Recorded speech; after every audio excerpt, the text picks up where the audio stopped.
Hey fearsome friends, and welcome back. I'm sorry it's taken me so long to get a video out to you. I did that run of getting a video out every day, and it did my back no good at all, so I had to take a little break. Thank you all for staying with me, and now what you came here for. So sit back, relax, and get cozy, comfy, warm, because it's time to let your nightmares in.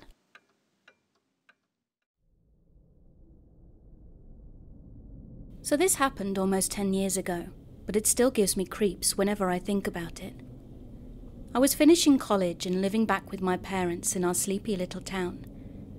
I had rekindled an old friendship from high school to pass my days, and her name is Madison. She was a chilled girl, and I got along pretty well with her boyfriend and brothers, so I ended up spending a fair amount of time over at her place. Madison's mum was a nurse who enjoyed training for marathons, so if she wasn't at work, she was usually out running.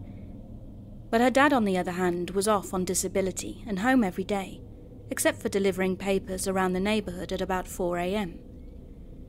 Through passing conversation with Madison, I learned that he used to be a professor, but I didn't feel it was my place to inquire further than that. He was never anything but pleasant to me during our interactions, but I was always struck with the notion that he seemed very distracted by something, as if there was always another conversation happening that he needed to return to. Now, my parents are the type who always have questions about my friends, even if I was a 22-year-old college student, so I filled them in on what I knew and where I had been spending my afternoons. My mum asked me if I knew why her dad was off on disability, and I told her I didn't, at which point my dad piped up and said he believes that he has some kind of mental illness. He then gently explained that he had responded to a 911 call with the volunteer fire department to attend Madison's father in their garage. It was after a failed suicide attempt. My heart went out to everyone involved, and my questions surrounding her dad were satisfied. I continued hanging around with Madison and her family for the rest of the summer, never having any issues besides a few hangovers in the mornings. However, one night, we were all over at Madison's house celebrating someone's birthday, I think, and everyone was congregating in the kitchen, sharing snacks, drinking wine, dancing, and even Madison's parents were down and having a good time with us. Her dad came over to me calmly with his drink, and asked if he could speak to me in the other room that was just off the kitchen. I agreed and followed him, thinking he was probably going to ask me to move my car. But when we got into the other room, I could see he had a concerned look on his face. I became a little worried, hoping I hadn't done something wrong. "Amanda, I don't mean to scare you, but my paper route is through your neighbourhood, and I saw something the other night. While I was heading down your street, I noticed a man coming towards me on the other side of the road, and as I don't usually see anybody else at that early, I was a little surprised. But the thing is, as he got closer, I noticed he had no feet." He made eye contact with me as he said the last part, and I could tell he was being serious. "I had no idea what to do and just froze as he floated on past," he said with a dramatic arm wave. He then began to shake his head as if saying no, then said, "Anyway, I think it's a reaper, and thought you should know." He made eye contact again, but smiled sweetly. I picked my jaw up off the floor and managed to thank him for letting me know. Then he nodded dutifully, and we went back into the other room to rejoin the party. I told Madison about it later on in the evening, just so she would know what was going on with her dad, and she seemed embarrassed, but not surprised by it. She told me to just ignore her dad because he was crazy. Then her dad carried on as usual around me after that, never bringing it up to me again. After I'd finished college and moved out, Madison and I sort of lost touch, but I really don't think about her that often. I do, however, always check to make sure people have feet when I am out walking in the early morning hours.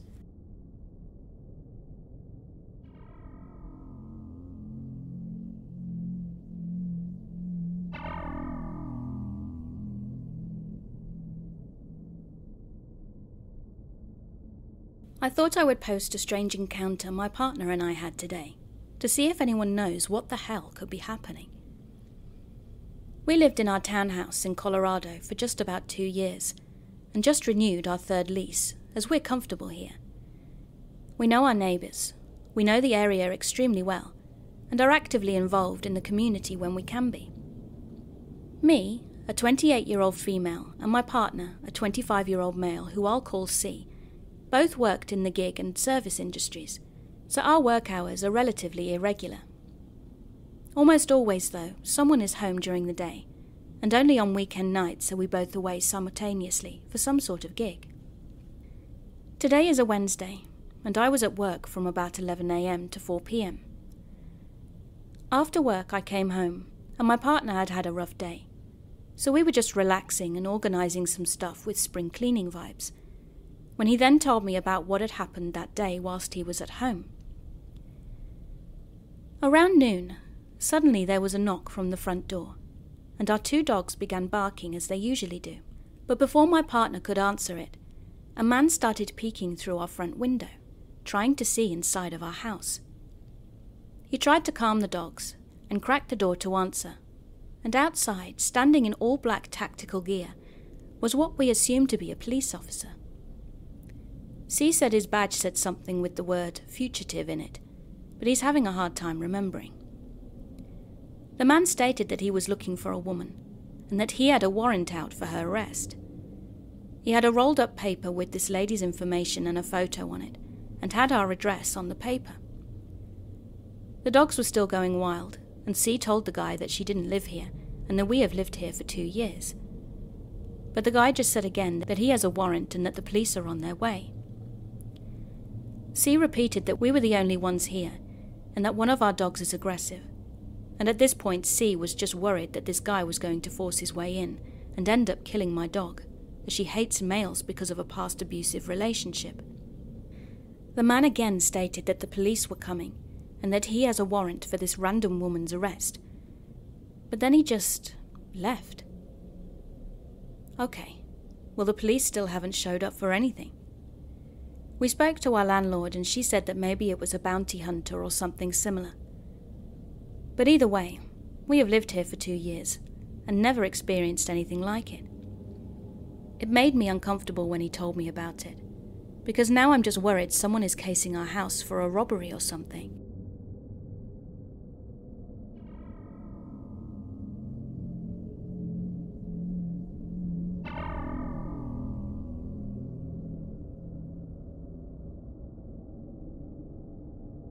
Firstly, I feel like I need to put a trigger warning here, because the behaviour of the guy in this story wasn't just scary, but straight up disgusting. I'm 16 years old now and I live in France. Everything is going pretty well, but there was something that happened to me around 4 years ago that really traumatised me. I was 12 years old and my dad was getting ready to visit our relatives. We couldn't all go, that being my brother and our mum, as it wasn't summer break yet, so my mum and I decided that we would say goodbye to my dad at the airport and help him with his bags. When we arrived, we started the usual check-in procedure, but there was a problem.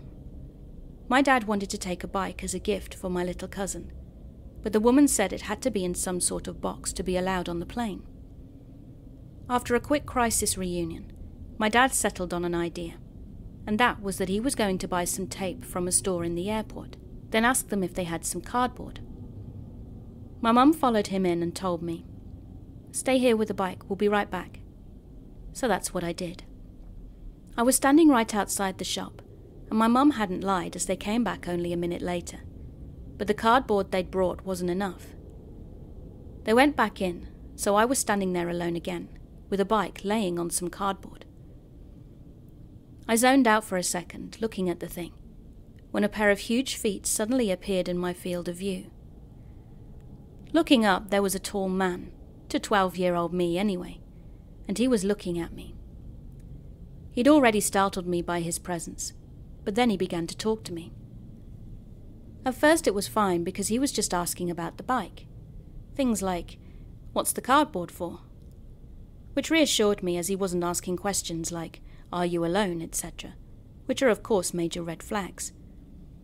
But soon I noticed he was looking around for people, to see if there was anyone with me. I started moving backwards very slowly whilst answering his question by saying, "Oh, we need to put the bike in a cardboard box or they won't allow it on the plane." And now that I think about it, I should have mentioned my dad, but it didn't cross my mind at the time. I was just trying to reassure myself by thinking that maybe he had a bike that he wanted to send too. But the only problem with that is that he was alone. No luggage whatsoever. While I was talking, he was mumbling things I couldn't hear, or was saying, while nodding. But I could see that he didn't actually give a crap about what I was saying. And at that point, he was getting closer to me, when I noticed he had his hand in his pocket, which I found to be the most humiliating and shocking thing that's ever happened to me. His hand wasn't on the side of his thigh. It was in the middle on his genitals, and moving as well. I can't really describe the feeling I had, but it was so degrading. You feel dirty, like a piece of meat, and like you've done something wrong. It was just awful. So there was just me and this creep in his 40s, in the middle of the airport, and nobody seemed to notice. I began to think that that was it. He was going to kidnap me or worse, and I didn't know what to do. Should I scream? But what if I'm wrong?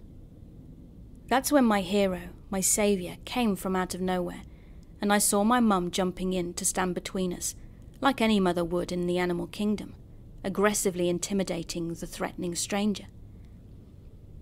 She didn't yell at him, but instead asked him loudly what he wanted and why he was there. That's when I could confirm that the guy had bad intentions, because he practically ran in the opposite direction and just vanished. He could have asked questions about the bike to my mum, and she said she'd come back because she could sense there was something wrong. I never saw him again, but that was definitely a creep I don't ever want to meet again. P.S. My cousin got her bike and loved it.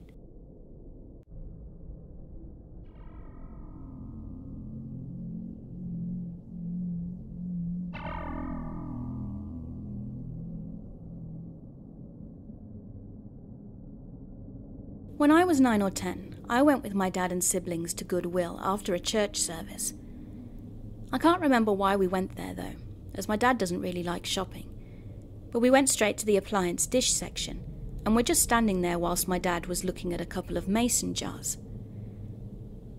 I remember my brother and sister started messing around a little bit, away to the left of him, when I looked around behind me to see a broken toy violin across the store in the electronics section. I was extremely intrigued by it for some reason, despite not having a significant interest in music at the time. But I didn't ask or tell my dad and just sped across the store to check it out. After walking past a couple of aisles, I approached the violin and started pushing the coloured buttons, indicating the different strings. And for around 5 minutes I stood there just pressing buttons, even though no sound came out. Suddenly then, I felt someone standing so close to me that I could feel their body heat from behind me. Before I turned around, I heard a man say, "Hey, that's a pretty cool violin." I wasn't as panicked as I should have been, then literally just turned my head to my side to see this greasy guy with a beer belly and an extremely long blonde ponytail touching his waist. He was wearing a baseball cap, a stained wife beater and cargo shorts, and I just kind of stared at him like, "Oh, yeah." He picked it up and said, "Dang, how much do you think you could get for this? It looks pretty expensive." And I just stood there and said, "Oh, I don't know, it's plastic." He then told me it was nice playing and I could become a pro one day, and just started staring at me for an uncomfortable amount of time. I began to get a weird feeling at that point, but thankfully my sister came up behind me and yanked me back, legitimately saying to me, "Get away from him, he's a pedo," and dragged me back to where my dad and brother were. The guy quickly put the violin down and walked quickly out the shop entrance, and I remember my sister continued to scold me, and for some reason I kept saying, "Stop, I'm talking to him," but I'm pretty sure I knew what stranger danger was. What was kind of strange though, is that my dad was still looking at the same jars in the same spot the entire time. I think it was at least 15 minutes that had passed, and my sister told him I had been talking to a stranger, but I just remember him saying, "Okay, time to go," and that was it. Weirdly enough, I started learning violin for strings class years later in 5th grade, but just picked it up again senior year, and I recalled this incident randomly one day whilst practicing.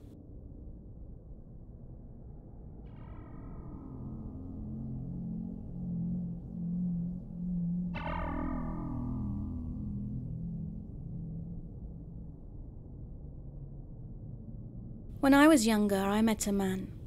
He was my brother's friend, and he started living with us after his parents had done some despicable things, so he was left practically alone, and a minor still attending school. I can't remember though if he had been emancipated or was supposed to be under someone else's care. But anyway, I was an annoying little sister then. I was 7 years younger, but I remember him saying to my brother, "I don't mind her at all, she reminds me of mine." Now what really gets me about this story and this experience was that I somehow didn't realize until about a month ago how important these events that transpired just might be. For me, there are only 2 events that are unmistakably down to him, things that he did to me. The first being one night when I was coming downstairs for a glass of water.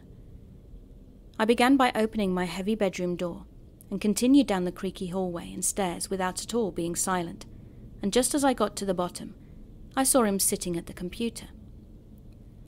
I looked at him, he looked at me, and I heard an old news report playing of the arrest of his parents.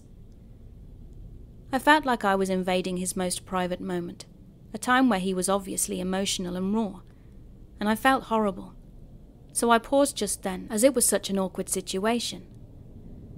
I just wasn't sure how I was supposed to respond next. But in that moment, where I was in my own head, he must have closed the tab and reopened another. He had to have hit play too, as I imagined it wouldn't have started on its own, and that's when I heard moaning.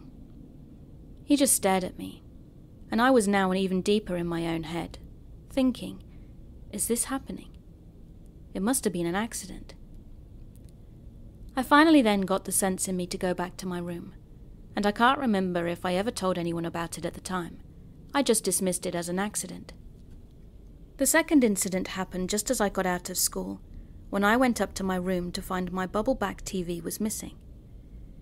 My brother took it all the time, either as his own perceived punishment or because he wanted to use it for whatever reason.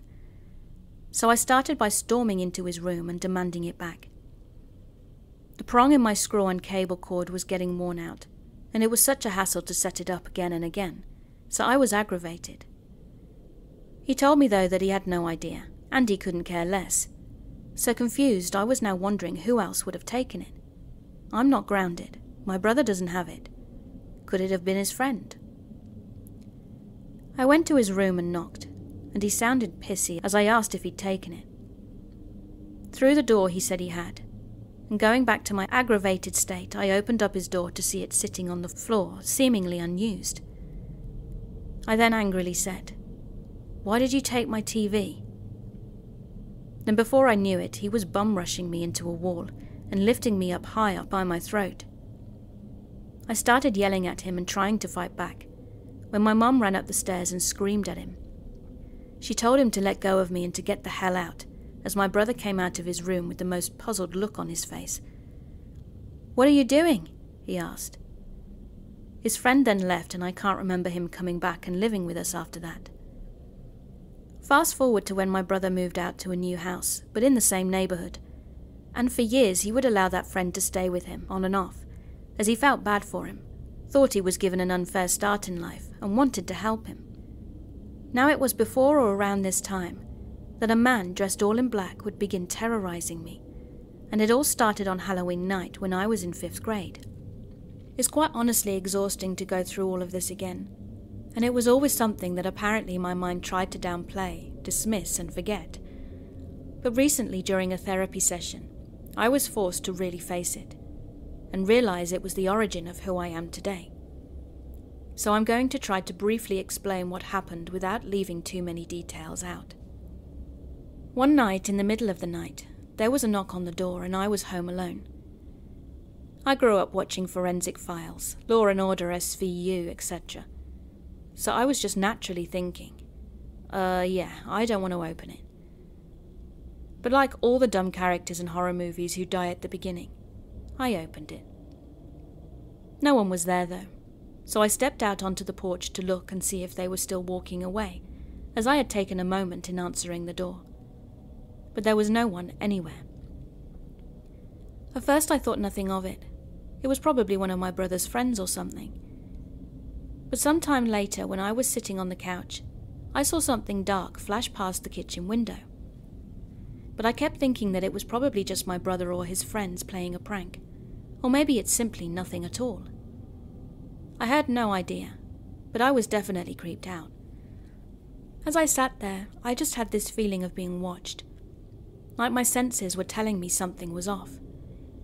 But that didn't prepare me for when I looked up, and amidst the slight glow of the backyard, I saw the outline of a man in black standing in the window.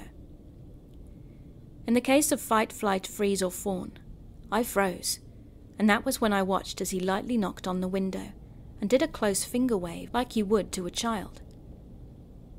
Then he just disappeared. And to summarize, what happened when my family came home? It wasn't my brother, but they were more convinced it was a prank. There are more details surrounding these more important events, and what had transpired between them in my previously written story. But what really matters is that it never really stopped after that. Any time I was home alone, or it was late at night, he was there, dressed entirely head to toe in black. I've never been sure of his age, race, nothing, and even phone calls started at some point, but they would only be silence or a quick breath. Even though I lived in a house full of people, it seemed that it only ever happened to me.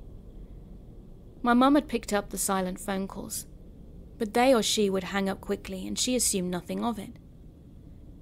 Now for the really creepy event. One Friday night, I was again home alone. And I know it was Friday because my friends were at a school football game that I didn't have a ride for. Around that time, things had kind of slowed down with the man, and it seemed like he was coming around and just staring at my house from the backyard far less often. So I was actually feeling pretty relaxed at the time, considering everything. I was watching the TV show House, when out of the corner of my eye, I saw the dark sudden flash. My stomach dropped and my heart was pounding like a drum. Then everything went quiet. I had muted the TV and it was almost like a Who Blinks First scenario, because whoever or whatever it was making no noise whatsoever. It felt like an eternity had passed in a series of seconds to minutes, until reality came back with the sound of a doorknob jiggling. From deafening silence to hearing the unexpected sound of the figurative ping dropping, my stress response chose correctly for the first time, and I ran. I grabbed my phone, left everything else, and went right out the door, and didn't stop until I'd reached the other side of town. There I remember lying underneath a streetlight, thinking that this was it. The day it had all been building up to. I had been sleeping with a knife under my pillow, being unbelieved for years by this point, and it all led to this. It was either an attempt or he wasn't done with me yet. He could be coming out at any moment, or at his very next opportunity. I took those seconds to try to gather my thoughts and catch my breath. Then I called my mum, but she was out at the bar with her boyfriend at the time, so they picked me up and we went back home. Her boyfriend made us stay in the car, and the only thing different from how we'd left it was that the back door was wide open. It was a complicated antique door, and not easily opened when it wasn't locked, so that should be a huge worry in and itself. But of course they dismissed that too, and said it must have been the cat. Seriously? The most concerning thing for me, though, was that nothing had been taken. Most people would naturally first assume that it must have been a burglar, but nothing was taken. And at the time there was a basement full of expensive tools and equipment, as my mum and her boyfriend would flip houses. Yet not a single thing was gone. There would have been more than enough time too. From my leaving the house to coming back had to have been about 30 minutes or so. Sometime after that event, my neighbour experienced something too. While sitting on his patio with his girlfriend, a man in all black started approaching them from the yard of an abandoned house. My neighbour told him to stop, but he didn't. Then the neighbour pulled out his gun, said to stop again, and he still didn't. My neighbour then fired warning shots at the ground, and in that moment he must have decided it wasn't worth it, because he ran off, tripping over a branch on his way out. And that was the time he stopped coming around. But now, as I previously mentioned, therapy has forced me to face this and try to process it. During the time of these events, naturally, I spent so much time wondering who it could have been and why. To kidnap me? Kill me? Do something unspeakable? But I never got any answers from the world, time, or myself. Until possibly now. My brother's friend, after these events had all transpired, and while sleeping in my brother's car, did something horrifying. He set himself up along a levee, being at first just himself and a notebook, and would watch people as they walked by. They went along with their day, unsuspecting, as he would make a record of everyone he saw. Their hair colour, what they were wearing, race, gender, age, how long they were there, how often, and whether they were with someone or alone. And then one day, with a knife in hand, he pulled a woman off the levee and into a nearby wooded area. She was able to fight him off and got away, but not unscathed, as he'd slashed her arm, and I can't even imagine the horror she'd been through in those moments. Then following that, I'm not exactly sure how they found him or how they knew about the notebook, but the only known address they had for him was my brother's and ours. The state and local police, as well as I believe possibly a US Marshal, it was a branch of law enforcement I remember being high up and unusual, came to my door in a sudden swarm. They banged on my door, and as I opened up, a cop slammed me against the door with his forearm and told me to stay back. I was absolutely clueless as to what was happening, but it started to click when I saw my brother's friend being walked out in handcuffs from my brother's home. They sat him on the stairs, feet away from police canines, and I could hear them asking where his backpack was. The cop said, "If you don't tell us where it is, we're going to search both of these houses." Now I think he sincerely cared about my brother, as he'd done so much for him all those years, and so I assume that's why he'd then divulged that it was under the dining room table at my brother's home. They then went, collected it, and simply left, and I don't know what happened to him after that. But now, years later, I wonder if everything that had happened to me was because of him. The way he wrote down those people's every movements terrifies me, yet almost solidifies, in a way, my suspicion. What if the only reason he knew when I was truly home alone, our routines, was because he has a notebook on me too?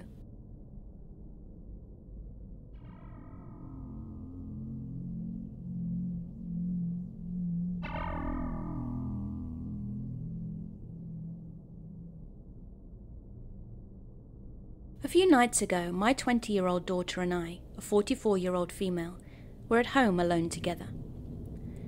It was just us girls because my son, my nephew, who lives with us, and my boyfriend were out.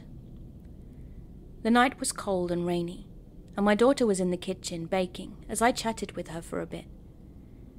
I realized that it was getting late, a little after 10 p.m, so I decided to go take a shower.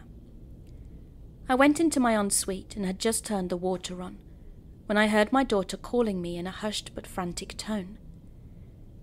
I threw on my robe and came out of my bedroom, and that's when she told me that someone was on the deck, knocking on the door. Now this was very strange for a few reasons, but especially because you have to come all the way into my yard and around the side of the house to get to the deck, so I was immediately alarmed. It was late, we weren't expecting anyone, and any normal person would go to the front door. The door to the deck is solid, but there's a window right next to it, so I peeked through it and saw a large man with his hood up, and he was carrying a bag. He had just started knocking again when I said, "Hello?" "Yes." "Can you open the door, please?" he replied. "Who are you looking for?" I asked. "Can you please open the door so that we can talk?" he said again. So I repeated more sternly this time. "Who are you looking for? Do you know someone who lives here?" "I'm looking for a woman. Are you a mother? Please, just open the door." At this point, I was ready to call the police, but realized that I had left my phone in the bathroom. My daughter was standing nearby, watching all of this happen, with a very worried look on her face. Then I shouted, "You need to leave right now." But he didn't reply. He just continued to stand at the door in silence for what felt like forever. I whispered to my daughter to go grab my phone from the bathroom, and just then he walked towards the stairs to leave. I ran into the living room, which has a window that faces the front of the house, and watched as he walked out of the yard. It dawned on me that the deck is attached to the kitchen, and he could have been watching us through the window before he'd started knocking. We were so shaken. When the guys came home, we told them what had happened, and they were as concerned as we were. My nephew happens to be a police officer, and they immediately went outside to search the yard. But the strange guy was long gone. We're buying external cameras for the house this weekend.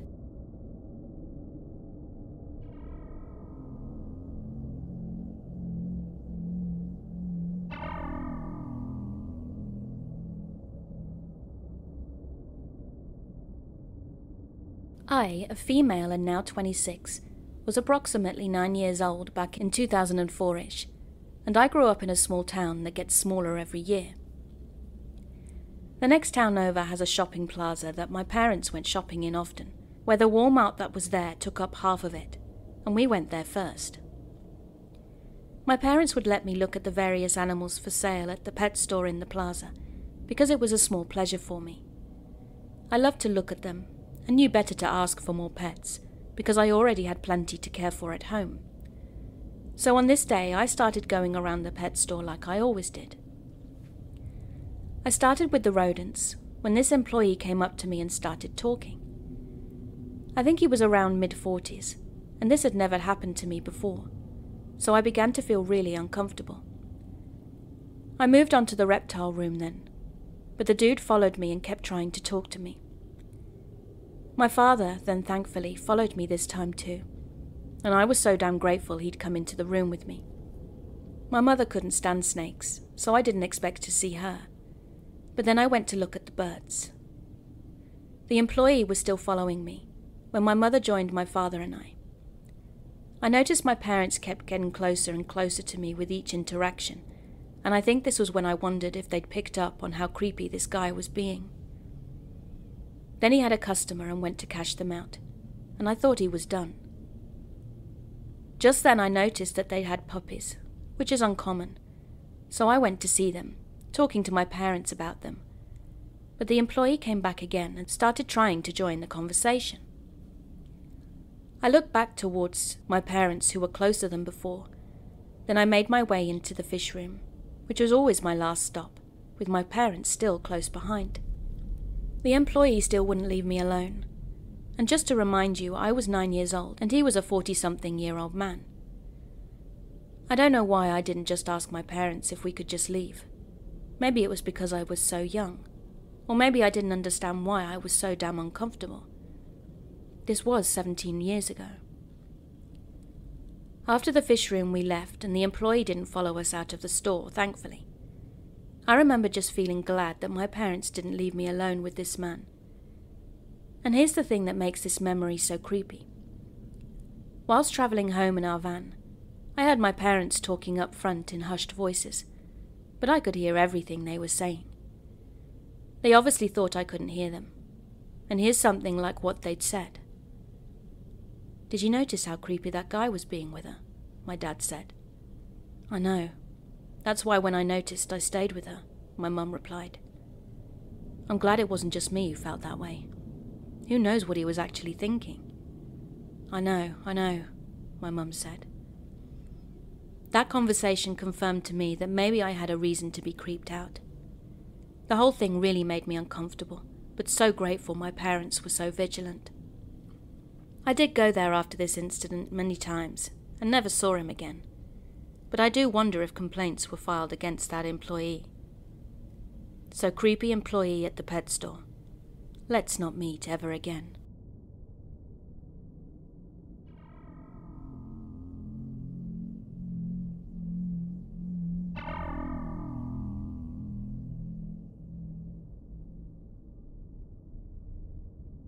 Now before I start, I just want to say that this is 100% true. My name is O for the purpose of this story, and I'm French, and around 4 years ago when I was 11 years old, something really weird happened to me in the subway in Paris. I often used to visit my friend that lived in Liberté, one of the last stops of the Line 8 in the Paris subway, and I would go every Friday to play video games, then would again take the subway to get home because my parents were working. So if I remember correctly, it was November, so it was very cold. And like every week, I took the subway with my friend Liam to go to his apartment. It was around 5 p.m, and our stop at Liberté was 16 stations away from where we were and where I used to live. We finally arrived at his place at 5:45 p.m, and it was nearly dark out, so we quickly went into his room to play COD. We'd gotten so much into the game that we didn't realize how late it was at 10 p.m, so I knew I had to get home quickly, or I was going to be grounded. So I got my coat, said goodbye to my friend, and got to the subway station as fast as I could. When I arrived at the platform, there was nobody there, not even any staff. But then I heard a noise coming from one of the subway exits, so I thought that maybe I wasn't alone after all. I looked to see where it had come from and started to walk over slowly. Just then, about 2 seconds later, I saw a face peek out of the corner of the subway's exit. It was a really dirty face, so I just thought it was a homeless man, was going to leave him alone, then just go back to where I was waiting for my train. But then I heard a new noise, not much different from the first one I'd heard, but it scared me nonetheless. And when I looked towards the same direction of the homeless man, I saw him again, and something wasn't right. This time it wasn't him, but a different man, and this guy looked creepier than the first.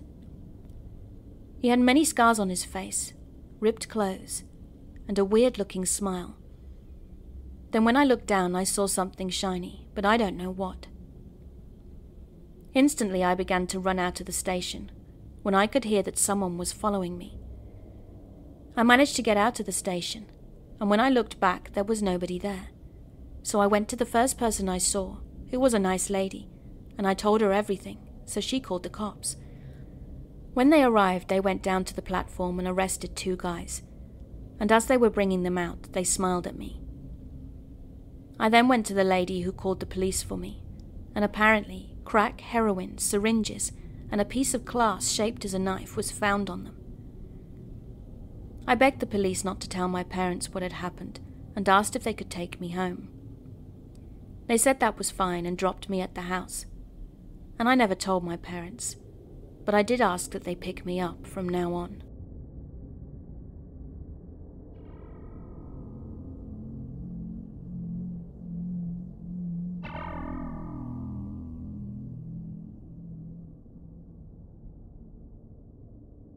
I'm a 19-year-old male, and this happened to me last weekend. My friend had just bought a new house, so he decided to have a housewarming. We had a great time, and just after midnight I decided it was time to go home, so I tried to get a taxi. But all the services in our area when I called either didn't answer, or I was told I would have to wait at least an hour. I live in rural Wales, UK, and we don't have Uber. I'm a student and work weekends, so I had to get home soon as I had to work in the morning. In the end, I just decided I'd walk home. My phone said 41 minutes and I was in a drunken state, so I said my goodbyes and refused any offer of company or calling another friend and set off. I was lit but not too drunk, easily followed the directions on my phone, and got about 30 minutes in when I came across an alley I had to take. I sped up as I walked through it, as it was very dark. And as I got through, I felt silly for being a bit spooked, but as I carried on walking, I reached a long pathway and noticed a figure in the distance. I couldn't tell if they were walking towards me or just standing still, but soon as I got closer, I could see them just standing and smoking a cigarette. I kept to the other side of the path and just walked past. As I carried on walking though, I felt a little uneasy and looked back. The guy was now walking behind me. I quickened my pace and hoped to gain distance, but this was a straight path and he was keeping up. I knew I was getting close to an area I was familiar with from when I walk my dog, and I knew I would be in a well-lit residential area soon. Finally, I reached a crossroads and prayed he would go the other way, but he turned the same way as me, and this continued all the way, until I was just 2 streets away from where I lived. I decided I had to lose him, so at the next corner I took off and ran as fast as I could. I'm a fit guy, so I managed to get to the next street very quickly, and up the last alley into the street I live on, before looking back, and he was out of sight. I ran the rest of the way to my house and got inside, and my parents were in bed, thankfully, so the lights were all out and I took a minute to breathe and calm down as my dog ran to greet me. I gave her a pat and went into the living room, but kept the lights off as I'd planned to head straight to my bedroom after grabbing a drink. I walked from the hall into the kitchen as my dog Faith followed, but as I took a drink from the refrigerator, she turned from me and looked at the front door, slanting her head before slowly walking towards it.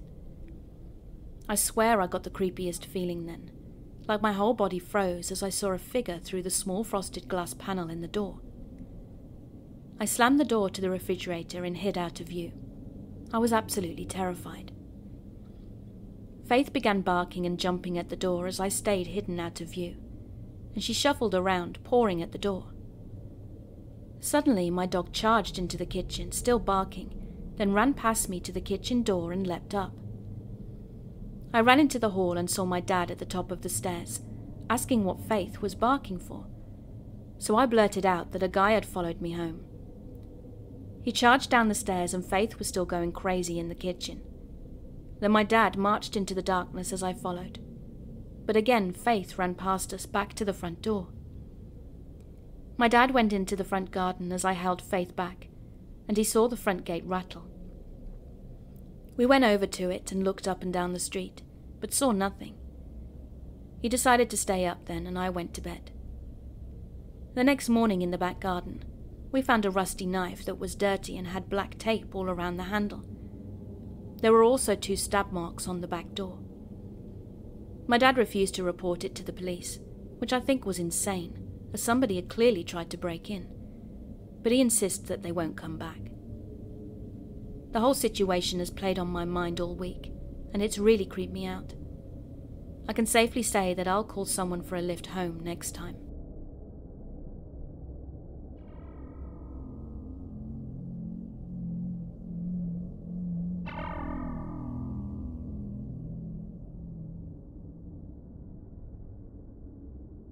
I was driving my husband and his cousin to work, since they both worked at the same place, when I heard a pop noise, soon realizing that the front right tire was flat. I pulled over on the side of the highway. We all got out to check the damage. Then I got the spare and necessary tools out of the trunk, and his cousin proceeded to change the tire. While he was doing that, an old guy in a beat-up truck pulled over to see if we needed any help. The cousin had it under control, so we were all just watching him, when the old guy started to make small talk by telling us about himself. It was totally harmless information, like how he lives on a farm, blah blah blah, and I was kneeling down watching, in my pajamas, whilst my husband stood behind me. His cousin was working on the tire, and the guy was standing behind him, when the old guy asked if he could pet me. Yes, pet me. My husband's reply was along the lines of him thinking that this wasn't a good idea, and I was kind of shocked and speechless. The old guy slowly made his way closer to me regardless, and poked me on the top of my head with his index finger. Then he moved back to where he was. The tire was changed and we wanted to get the hell out of there now, but the guy thought it would be nice of him to write his phone number down on a napkin and give it to us, just in case we would need help later. No thank you. After the guy left and my husband and cousin got into the car, I balled up the napkin and threw it. Then I got inside the car and my husband asked me if I had the napkin. I told him hell no, and that I'd thrown it away, when my husband, being a clown, said to me, "Hey, maybe the farm animals aren't doing it for him anymore." Later that day, I told a co-worker what had happened, and a couple of days later he gave me a present. It was a wooden bat that he'd bought at a garage sale that had a bow and a note attached to it that said, "Keep this in your trunk, and if anything like that happens again, bash them in the kneecaps." My husband said that he'd mentioned the story to one of his own co-workers one day at work, and one of them actually knew exactly who he was talking about. The guy had on a Battery Center shirt, which I think is a place similar to AutoZone or another auto place, but hadn't worked there in years.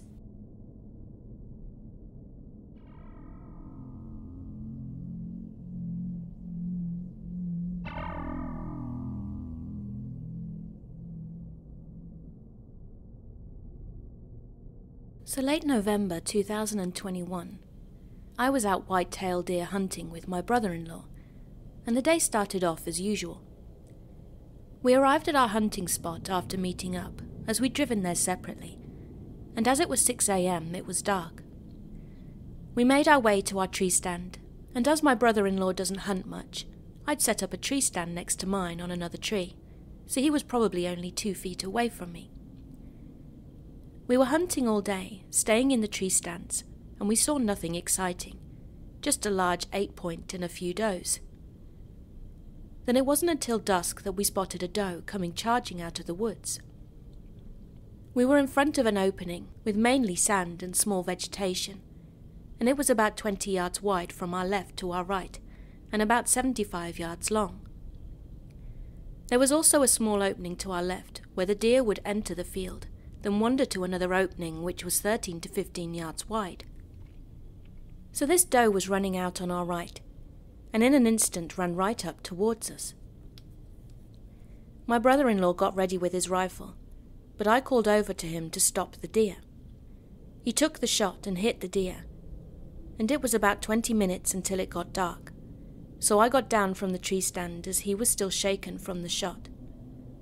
Then I walked over, about 12 yards from the base of the tree we were on, and noticed a patch of fur and a blood trail. I called him down and to come over, and I showed him the trail. We hugged with joy and got ready to track the deer. By this time it was now dark out, and I had my mechanic's flashlight out, shining over the blood trail, when we noticed the deer had walked over a small hill and down into a basin. I've killed many deer in this area as night sets in, and never had issues dragging deer out alone in the pitch black. But something felt off this time as we started our descent into the forest. An eerie feeling came over me, and the hair on our necks started to raise. I didn't really think much of it, as I always carry my .40 caliber with me when I muzzle-load a hunt, but something felt off. As we traversed further downhill, I shone my light on a figure, assuming it was the deer laying there, as that's where the blood led us. So I shone my light and got a vague outline and set of eyes. This was maybe 40 to 50 yards out, still going downhill, when my brother-in-law pointed the deer out. It seemed to be still moving, though. I dropped my bag, which was a big mistake, and started walking closer to it. 30 yards, 25, 15, etc., whilst my brother-in-law stayed next to my bags. I drew my pistol thinking it was badly wounded, so I'd need to put another round into it. But as I approached at about 5 to 7 yards away, I shone my flashlight on it, only to see it wasn't the deer. It was a complete black figure with red eyes. Thinking it was a black bear, as we get those around here, I started shouting and got aggressive in an attempt to scare it off. But not only did it not get scared, it got up on all fours. I shone my light on its body but couldn't even make it out properly, as its body colour was so black I couldn't make out what it was. Now I'm 6 foot, and when it stood on all fours it was chest height, red eyes, bony body and narrow snout. This thing turned to me and slowly started stepping back. It resembled a dogman or hellhound-like figure, and at this point I knew we needed to leave, and I could come back for the deer in the morning. I walked back to my brother-in-law and kept eye contact with the thing the entire time. We locked eyes. Then we got our stuff and began to make our way back to the trucks. The trucks were about 1 mile out of the woods, and I had my gun drawn the entire time, scanning the woods with my light and keeping an eye out for this thing. About half a mile back, we stopped for a second, only to realize that the thing was still following us. It stayed within 25 to 30 yards of us, stalking us.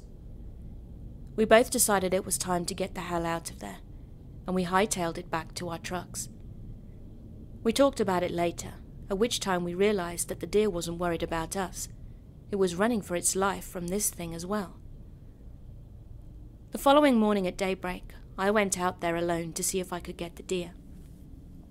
I got to the stands and followed the blood trail again, and this time I looked for tracks to see if it was any identifiable animal. But to my surprise, there were no tracks, only the blood trail that came to a dead end. There was a pool of blood and fur, but no deer. This struck me as odd, since I've never seen a bear pick up a whole deer without leaving some sort of blood trail, fur or even bones. But there was nothing, absolutely nothing but a dead end to a bloody trail. To this day I won't go back to those woods, and have never encountered such a thing. I still believe I saw a hellhound or something not of this world as we know as humans. We thought it was a dog, but haven't heard of an all-black dog with red eyes that can stand on all fours and is 5 to 8 feet at the tallest. Does anyone have any similar experiences or stories?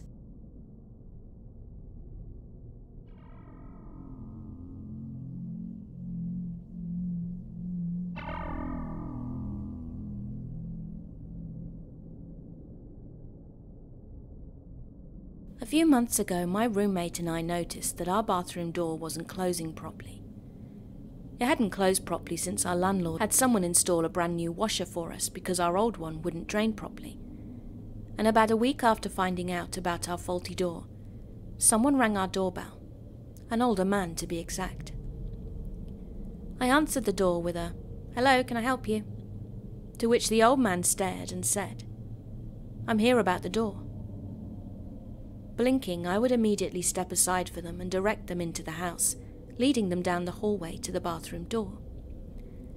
"Here it is. It hasn't shut right since our landlord had someone install the washer," I said softly, eyeing the faulty door before turning to face the man beside me. "Hinge seems bent. I'll be right back," he muttered, before making his way out of the house and back in with a screwdriver and a few screws. "Well, I'll leave you to it, I guess," I said as I turned heel to return to the living room to watch TV until the job was done. Then no longer than 10 to 15 minutes later, the old man would slowly come out from the hall and into the living room. "Door's fixed," he said. "Fantastic, thanks a bunch." I then stood up to open the door for him so that he could leave, and with that he was gone. Now this sounds like a normal story, right? Well, this is where it gets kind of weird. Today my roommate and I found that the same door hinge the old man had fixed came completely off of the door frame itself. Sighing, my roommate would call our landlord about the broken hinge and told him that the guy he sent before didn't really do anything. Our landlord seemed to be quite confused, as he explained that he'd never sent anyone over to fix the door the first time. My roommate stopped in their tracks and told our landlord that an old man had showed up to our house to fix the door, then went on to say that she assumed that it was me that called him to get the door fixed. And that was the same case for me. I assumed that they were the one who called our landlord to get our door fixed. So who the hell did we let inside of our house? I'm not exactly terrified as much as I am unsettled and confused about all of this. But one thing is for certain. I will never let another stranger into my house unless I know for sure that they were sent by our landlord or my flatmate.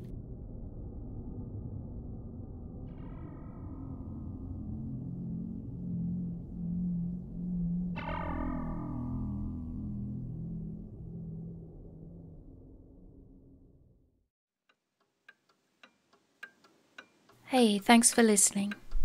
I hope you enjoyed my video, and if you did, could you please give me virtual hugs by subscribing and clicking that notifications button. I also have a Patreon page and YouTube channel membership if you'd like to support me further. Thank you again for being here. Keep being creepy.